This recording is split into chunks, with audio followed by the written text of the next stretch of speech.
Atelje Okusa predstavlja birane vinske podrume. Dragi slušatelji, kada je riječ o pjenušcima malih vinarija, onda pjenušci Peršurići zauzimaju posebno mjesto u Hrvatskoj. Sljedeći stoljetnu vinarsku tradiciju, obitelj Peršurić 90-ih je godina započela s proizvodnjom prirodnih pjenušavih vina u skromnim uvjetima, u selu Peršurići nedaleko od Poreča. Trudeći se udovoljiti raznim ukusima i željama, Peršurići danas proizvode 10 etiketa pjenušca. Kada nas je ove godine, nažalost, prerano napustio utemeljitelj Misala, Giordano Peršurić, njegovo su bogato nasljeđe čvrstim rukama preuzele njegove vrijedne nasljednice, kćerke Katarina i Ana, koju pozdravljamo u drugom dijelu dana. Dobro nam došli, Ana.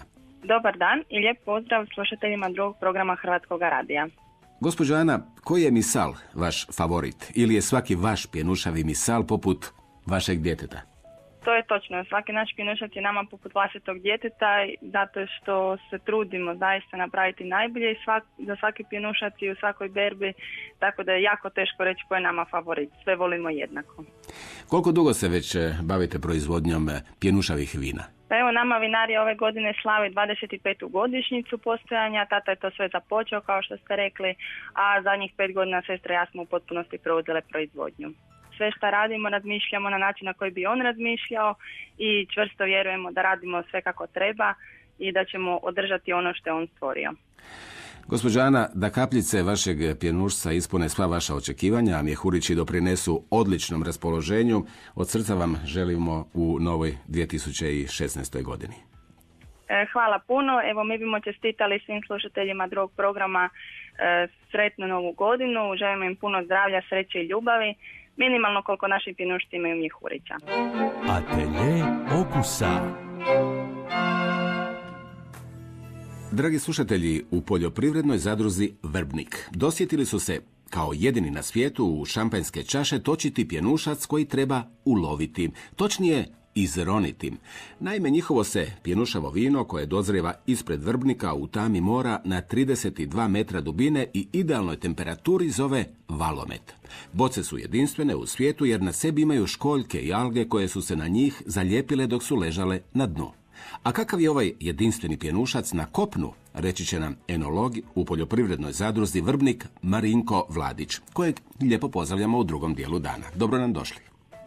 Hvala na pozivu, pozdrav vama u studiju i slušateljima Hrvatskog radija. Pa gledajte, ona glavna karakteristika našeg pjenušta je blisko vezana i blisko srodna sa žlahtinom, uostalom i bazno vino je žlahtina. Dakle, on je pitak, voćan, lagan i čak pomalo atipični pjenušac. Obično su francuski pjenušci malo i preagresivni u usnoj šupljini, većinom imaju ostatak šećera, unutra je liker. Mi smo to sve otklonili.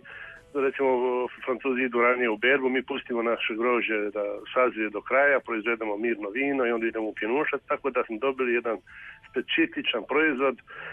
Naš pjenušac ide i kao digestiv i kao aperitiv, a mogu vam reći da ide jako dobro i solo. To je možda i glavna karakteristika, da ga možete piti bez ikakvog jela.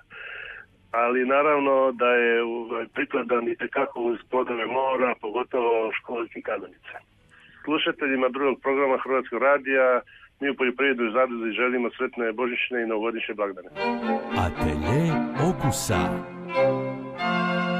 Dragi slušatelji, za poljoprivredno domaćinstvo Tomac, kojem vino život znači, Tomčevi su pjenušci u samom vrhu hrvatske proizvodnje pjenušaca.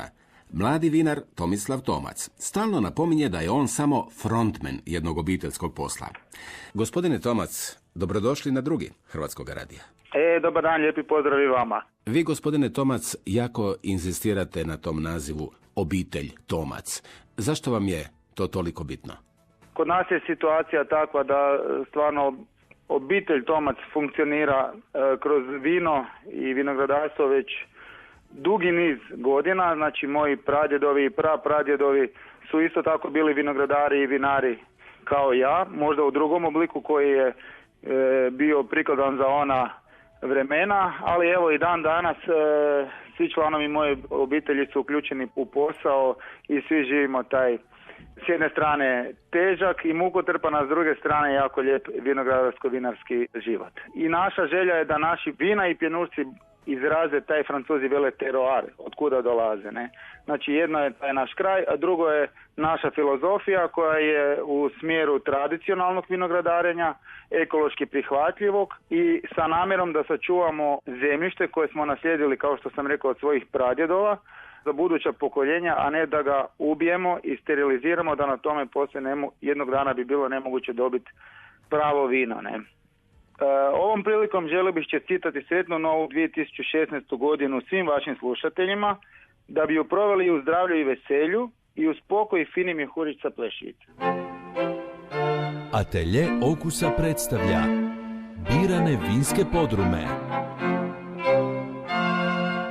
I za kraj, dragi slušatelji, dopustite nam podsjetiti vas da pjenušce nikako ne smijete mučkati i proljevati nakon što čep izleti iz boce brzinom koja, ako je pjenušac zagrijan, može doseći i 100 km/h.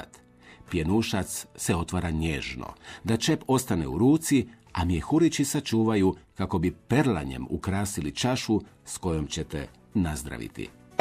Sretnu novu 2016. godinu želi vam Atelje okusa.